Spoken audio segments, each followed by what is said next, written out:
ക്ഷേത്രമണികൾ നിർമ്മിക്കപ്പെട്ടിരിക്കുന്നത് ലോഹങ്ങളും ലോഹക്കൂട്ടുകളും കൊണ്ട് കൃത്യമായ ശാസ്ത്രീയ കണക്കുകൂട്ടലുകളിലൂടെ ഒരു സ്പെസിഫിക് വൈബ്രേഷണൽ ഫ്രീക്വൻസി പുറപ്പെടുവിക്കത്തക്ക രീതിയിലാണ്. മണി മുഴങ്ങുമ്പോൾ ഈ സ്പെസിഫിക് ഫ്രീക്വൻസി റെസൊനേറ്റ് ചെയ്യുകയും അത് അന്തരീക്ഷത്തിലൂടെ വ്യാപിക്കുകയും ചെയ്യുന്നു. മനുഷ്യരുൾപ്പെടെയുള്ള എല്ലാ ജീവജാലങ്ങളും ഈ ഫ്രീക്വൻസിയെ റിസീവ് ചെയ്യുന്നുണ്ട്. ഹ്യൂമൻ ബ്രെയിനിൽ ഇത്തരം ഫ്രീക്വൻസികൾ ഒരു കോസ്മിക് സിംഫണി ഉണ്ടാക്കുന്നു.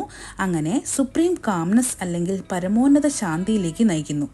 മനസ്സ് ചിന്തകളിൽ നിന്ന് മുക്തമാക്കപ്പെടുകയും നമ്മൾ കൂടുതൽ റിസപ്റ്റീവ് ആകുകയും ചെയ്യുന്നു. നമ്മളിൽ ബോധം അല്ലെങ്കിൽ കോൺഷ്യസ്നസ് ഉണരുന്നു. സ്കന്ദപുരാണം അനുസരിച്ച് ക്ഷേത്രമണിമുഴക്കം അനുഭവിച്ചറിഞ്ഞ ഒരു മനുഷ്യൻ്റെ 100 ജന്മങ്ങളിലെ പാപങ്ങൾ നശിക്കുന്നു എന്നാണ്. മണി മുഴങ്ങുമ്പോൾ അതിന് താഴെ 90 ഡിഗ്രിയിലാണ് ഏറ്റവും കൂടുതൽ റെസൊനേറ്റിംഗ് ഫ്രീക്വൻസി അനുഭവപ്പെടുന്നത്. അപ്പോൾ അമ്പലത്തിൽ പോയി മണി മുഴക്കുന്നത് ഭഗവാനെ ഉണർത്തുന്നതിനല്ല, പകരം ഭക്തൻ സ്വയം ഉണരുന്നതിനാണെന്ന് സാരം.